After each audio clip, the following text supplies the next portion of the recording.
प्रिय दर्शकों, नमस्कार।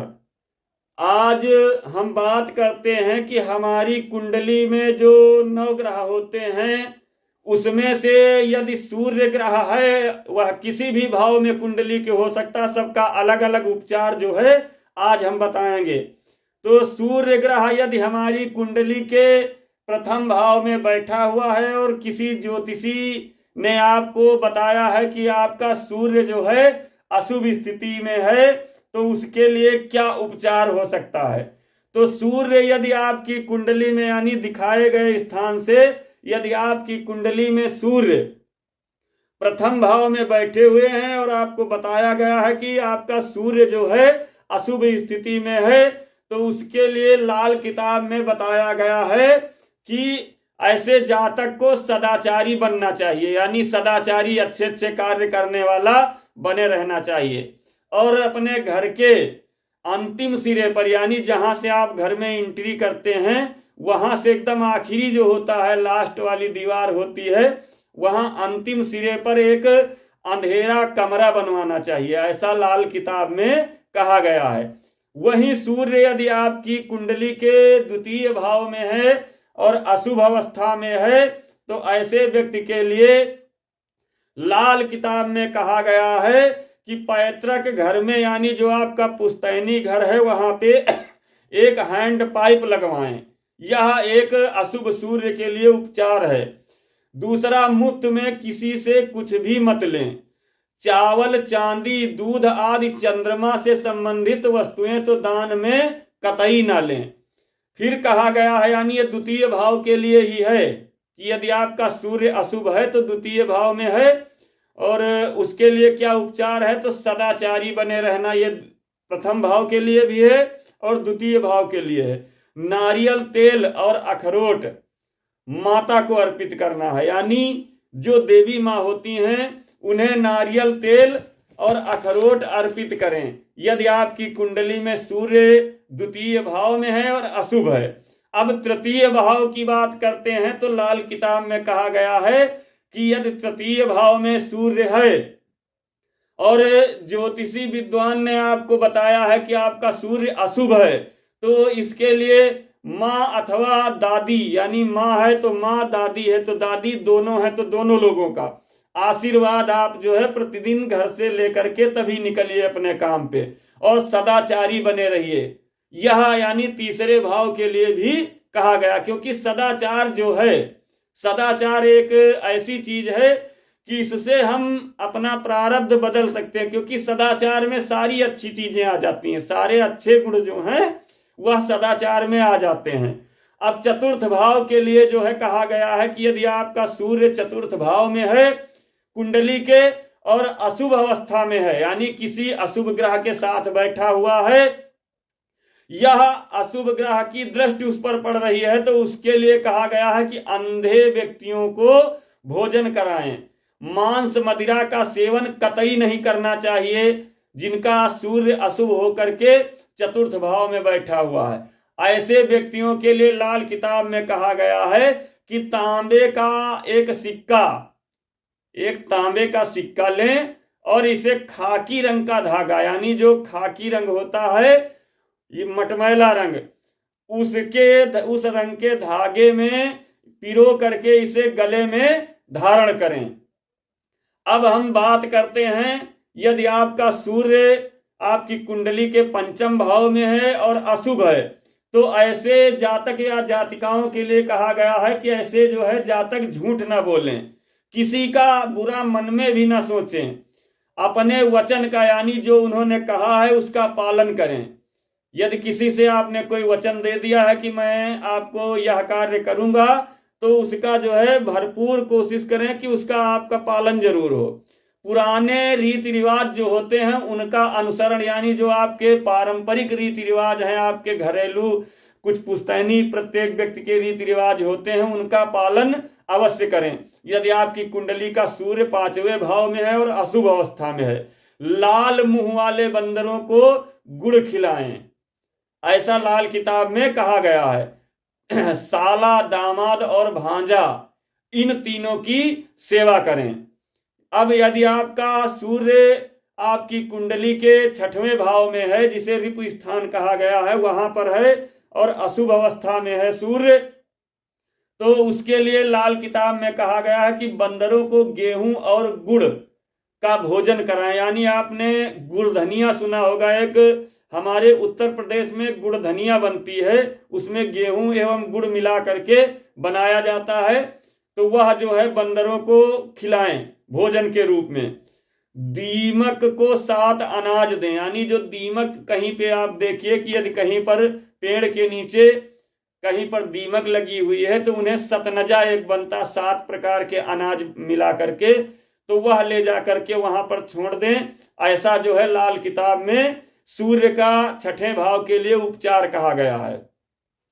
अब बात करें माँ एवं दादी के पांव धोएं, यानी आपकी माँ है और आपकी दादी जो आपके पिताजी की माँ है, उनका पैर धोएं हो सके तो, यदि वो लोग मौजूद हैं तो उनके पैर धोएं, उनका आशीर्वाद लें, तो इससे भी आपका जो सूर्य 6ठे भाव में है वह शुभ फल देना शुरू कर देता है।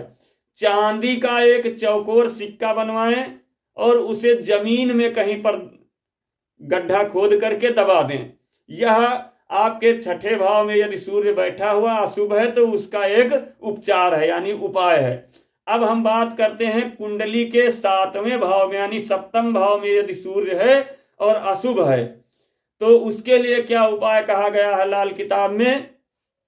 रात में भोजन बनाने के बाद जो चूल्हा होता है उसे दूध से बुझाएं, वह चूल्हा दूसरे दिन सुबह से पहले उपयोग ना करें। यानी जहां पर आप वो चाहे, क्योंकि आजकल तो है घरों में जो है वो गैस सिलेंडर इत्यादि की व्यवस्था, गैस चूल्हे की व्यवस्था हो गई है, तो वहां पर भी ऐसा किया जा सकता है संभाल करके, यानी सावधानी के साथ पहले जो है चूल्हा बंद कर दें, उसके बाद दूध जो है थोड़ा सा आप रखें कटोरी में, चूल्हा बंद करने के बाद वो भट्टी के ऊपर थोड़ा सा दूध आप टपका दें और उसे फिर जो है उसके बाद रात में इस्तेमाल आपको नहीं करना, वो फिर दूसरे दिन सुबह ही जो है आप उसको इस्तेमाल कीजिए।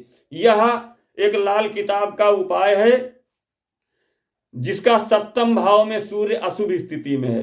अब बात करते हैं कि तांबे के चौकोर सिक्के, यानी तांबे के सिक्के जो चौकोर आते हैं मार्केट में मिल जाते हैं अब तो पूजा पाठ वाली दुकानों पे, तो ऐसे सिक्के ला करके जमीन में दबा दें, यानी जमीन में गड्ढा खोद करके मिट्टी के नीचे दबा दें। ऐसा जो है लाल किताब का एक उपाय है सूर्य के लिए, जो सूर्य आपका 7म भाव में हो। काली या बिना सींग की गाय को भोजन दे, यानी यदि आपको गाय बिना सींग वाली मिल जाती है और काले रंग की मिल जाती है तो अति उत्तम। यदि दोनों चीजें ना मिल करके कोई एक चीज मिलती है, यानी बिना सींग वाली गाय हो और चाहे केवल काली हो, तो इनमें से किसी कोई एक उपचार आप कर सकते हैं, यानी इन्हें भोजन कराएं, इन्हें जो है हरा चारा इत्यादि दें। काम आरंभ करने से पहले, यानी यदि आप कोई कार्य करने जा रहे हैं तो उसके पहले आप जो है मिठाई खा करके पानी पी लीजिए। यह एक लाल किताब का जो है उपचार है 7म भाव के सूर्य के लिए। भोजन बनाने के बाद, यानी आप भोजन बनाते हैं, यदि कोई महिला है और भोजन बना रही है तो भोजन बनाने के बाद चूल्हे की जलती हुई आग में रोटी के टुकड़े डाल दें। यानी आपने चूल्हे पर आग बनाई या गैस भट्टी पर आग बनाई तो भोजन बन जाने के बाद में छोटे छोटे रोटी के टुकड़े कर करके वो आप उसके ऊपर थोड़ा सा डाल दीजिए। यह सूर्य का जो है 7म भाव में अशुभ होने का एक उपाय है लाल किताब के अनुसार। मैं यहाँ जितने भी उपाय बता रहा हूँ, वीडियो हो सकता लंबा हो रहा, आप ऊब रहे हो, लेकिन क्योंकि प्रत्येक ग्रह कुंडली के 12 भावों में गोचर करता है, विचरण करता है, तो 12 भावों के अलग अलग उपाय जो है मैं यहाँ पर बता रहा हूं। क्योंकि आज तक आप लोगों ने जितने भी उपाय सुने होंगे वो सारे उपाय एक आम तरीके से बताए जाते हैं जो सब जगह पे लागू होते हैं, लेकिन यहाँ मैं विशेष प्रत्येक भाव के लिए अलग अलग जो है एक एक उपाय बता रहा हूं। तो अब बात करते हैं 7म भाव में, यानी बात हो गई 7म भाव की। अब हम बात करते हैं 8म भाव जो हमारा कुंडली का होता है, वहां पे यदि सूर्य है और अशुभ स्थिति में है, यानी अशुभ भाव में बैठा हुआ है, तब तो अशुभ हो ही गया। लेकिन कभी कभी क्या होता है कि सूर्य स्वयं अपने घर में बैठा हुआ या उच्च का होकर के बैठा हुआ है तो उसे अशुभ नहीं कहते। ऐसा किसी भी ग्रह के साथ होता है।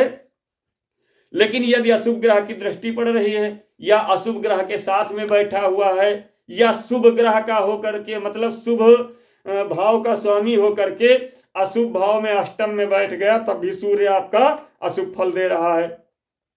तो उसके लिए लाल किताब में कहा गया है कि घर का मुख्य द्वार जो है दक्षिण मुखी नहीं करवाएं, यदि हो सके तो।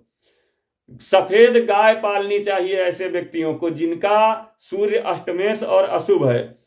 सदाचारी बने रहिए, ऐसे व्यक्तियों के लिए कहा गया है कि सदाचारी जो है बने रहिए। ससुराल में ऐसे व्यक्तियों को नहीं रहना चाहिए।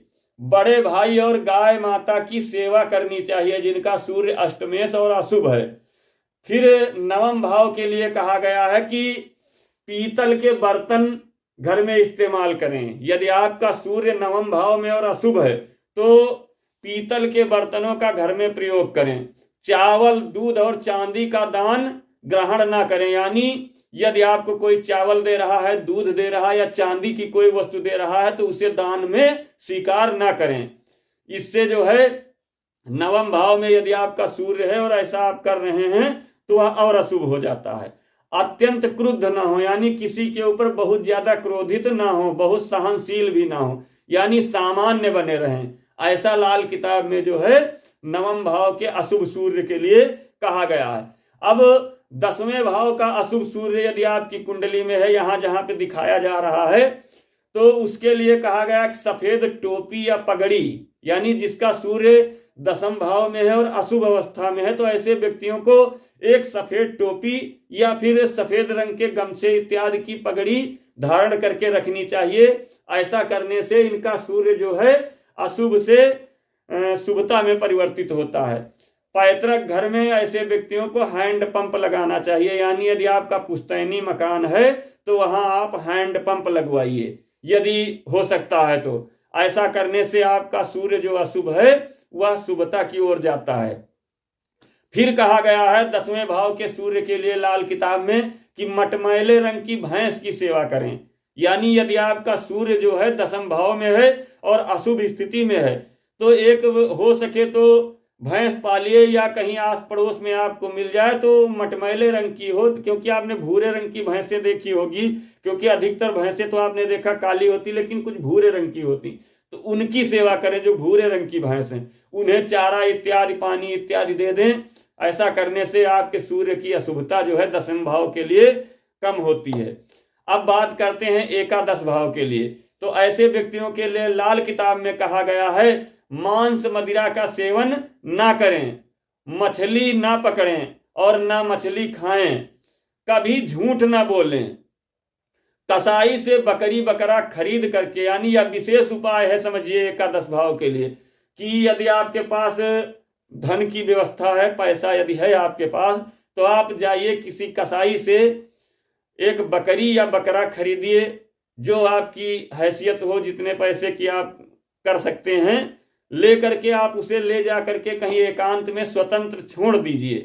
ऐसा करने से आपका एकादश भाव में बैठा हुआ सूर्य यदि अशुभ है तो वह विशेष उपाय है कि ऐसा करने से आपको जो है उसका शुभ परिणाम मिलना शुरू हो जाता है। अब बात करते हैं द्वादश भाव के सूर्य के लिए। तो जो द्वादश भाव में सूर्य होता है, ऐसे व्यक्तियों को यदि आपका सूर्य द्वादश भाव में यानी 12वें भाव में कुंडली के बैठा हुआ है और अशुभ स्थिति में है, तो यांत्रिक व्यवसाय यानी मशीनरी से संबंधित व्यवसाय ऐसे व्यक्तियों को नहीं करना चाहिए। घर में आग इत्यादि जला करके इन्हें नहीं रखना चाहिए, ऐसा विशेष इन्हें ध्यान रखना चाहिए। ऐसा लाल किताब में जो है द्वादश भाव यानी प्रथम भाव से लेकर के कुंडली के जो लग्न भाव होता है वहां से लेकर के 12वें भाव के लिए अलग अलग उपचार जो है आपको बताया गया है जातक या जातिका के लिए लाल किताब के अनुसार। अब बात करते हैं कि सामान्य उपचार क्या है, जो आपने बहुत सारे ज्योतिषियों से सुना होगा, क्योंकि मैं यहाँ विशेष उपचारों की, विशेष उपाय की बात कर रहा हूं, और आपने जो सुना होगा कि सामान्य उपाय, तो सामान्य उपाय क्या है? सूर्य का यानी द्वादश भाव के लिए यानी कुंडली के 12वें भाव में यदि सूर्य कहीं पर भी है और अशुभ है तो उसके लिए सामान्य उपचार क्या है? तो रविवार को उपवास रखना चाहिए जिनका सूर्य अशुभ है। हरिवंश पुराण जो होती है तो हरिवंश पुराण को स्वयं पढ़ सकते हैं तो पढ़िए, या स्वयं नहीं पढ़ सकते हैं तो किसी विद्वान ब्राह्मण इत्यादि को बुला करके आप उससे सुनिए। फिर कहा गया है कि गेहूं गुड़ और तांबा यानी गेहूं गुड़ और तांबे का हो सके तो आप दान कीजिए। फिर सदाचारी बने रहने के लिए कहा गया है लाल किताब के अनुसार। लाल माणिक्य या तांबा पहनने के लिए कहा गया है। खैर माणिक्य या तांबा पहनना जब हो तो आप किसी ज्योतिषी से सलाह लेकर के ही से धारण करिए, क्योंकि ऐसा हमारा मानना है। फिर कहा गया है कि बहते पानी में तांबे के सिक्के प्रवाहित कीजिए। यह सामान्य उपचारों में सारा कुछ है। घर का जो मुख्य द्वार होता है उसे पूरब की तरफ रखें यदि हो सकता है तो। काला बाजार और काला बाजारियों से ऐसे जातकों को दूर रहना चाहिए जिनका सूर्य अशुभ अवस्था में है। यदि सूर्य उच्च का हो तो सूर्य से संबंधित वस्तुएं दान में कतई न दें। ऐसा सूर्य के लिए ही नहीं, यह जो नियम है यह सभी ग्रहों पर लागू होता कि यदि आपका कोई भी ग्रह शुभ है और उच्च का है तो उनका दान नहीं करना चाहिए। यह बात सभी लोग आपको नहीं बताएंगे, मैं यहाँ विशेष बात यह बता रहा हूं कि यदि आपका कोई भी ग्रह उच्च का है एवं शुभ स्थिति में है तो उनका दान कतई आपको यानी उनसे संबंधित वस्तुओं का दान कभी किसी को ना करें। यदि ग्रह आपका नीच का है और अशुभ अवस्था में है तो उसका जितना अधिक से अधिक हो सके उतना दान करना चाहिए, क्योंकि जब आप दान दे रहे हैं तो उसकी अशुभता जो है आपके पास से जा रही, और यदि आप जो है शुभ ग्रह का दान कर रहे हैं तो उसकी शुभता आपके पास से जा रही। तो इन दो चीजों का विशेष ध्यान रखना चाहिए। और सरकारी पदाधिकारियों से जो है अशुभ सूर्य वाले को बना करके रखना चाहिए, ऐसा लाल किताब में कहा गया है। तो आज का हमारा विषय जो है सूर्य के लिए यानी आपके कुंडली में जो 12 भाव होते हैं उसमें यदि कहीं पर भी सूर्य है और अशुभ अवस्था में है तो उसके लिए हमने अलग अलग उपाय बताए हैं। और अब आने वाले वीडियो में हम आपको जो है चंद्रमा के अलग अलग उपाय बताएंगे, मंगल के अलग अलग उपाय बताएंगे, बुध के यानी नवोग्रह के अलग अलग विशेष उपाय। क्योंकि सामान्य उपाय आप लोगों ने बहुत सुना, बहुत करके देख लिया, कोई लाभ आप लोगों को नहीं होता है। कोई हमसे आता बताता कि इतने दिन से हम ये कार्य कर रहे हैं, फला पंडित जी ने बताया, फला बाबा जी ने बताया, कोई लाभ नहीं हुआ। कोई बताता कि हम ये इतने दिन से कर रहे हैं। तो बताने वाले की कमी नहीं, क्योंकि बताने वाला जो बताता है वह सामान्य बातें बताता है कि और आपकी समस्या कुछ दूसरे पार्ट की है, यानी जो आपको समस्या हो रही है वह कुछ विशेष समस्या है और उपचार आप सामान्य रूप से कर रहे हैं, तो आपको लाभ कहां से होगा। तो प्रिय दर्शकों, बने रहिए हमारे साथ ऐसी ही जानकारियों के लिए। यदि आपको हमारी द्वारा दी जा रही जानकारी अच्छी लग रही है, विषय आपको काम का लग रहा है, तो आप लोग कमेंट करके बताइए। यदि आपको कुछ इसमें से समझ में नहीं आ रहा तब भी आप लोग कमेंट कीजिए कि हमने जो ये बताया है ये आप समझ नहीं पाए, इसको फिर से बताइए। तो हम आपको हो सकेगा तो जितना जल्दी हो सकेगा उतना जल्दी रिप्लाई करके आपको मैं जो है जरूर बताऊंगा। और हमारे वीडियो को शेयर कीजिए, ज्यादा से ज्यादा लाइक कीजिए, क्योंकि लाइक और शेयर करने से हमें मिलता तो कुछ नहीं है लेकिन हमारा मनोबल जो है बहुत बढ़ जाता है यदि आप लोग कमेंट करते हैं। क्योंकि अधिकतर जो लोग हमारे फेसबुक या यूट्यूब इत्यादि पर हैं जुड़े हुए हमारे साथ में, तो बहुत से लोग हमारे जानने वाले ही हैं उसमें।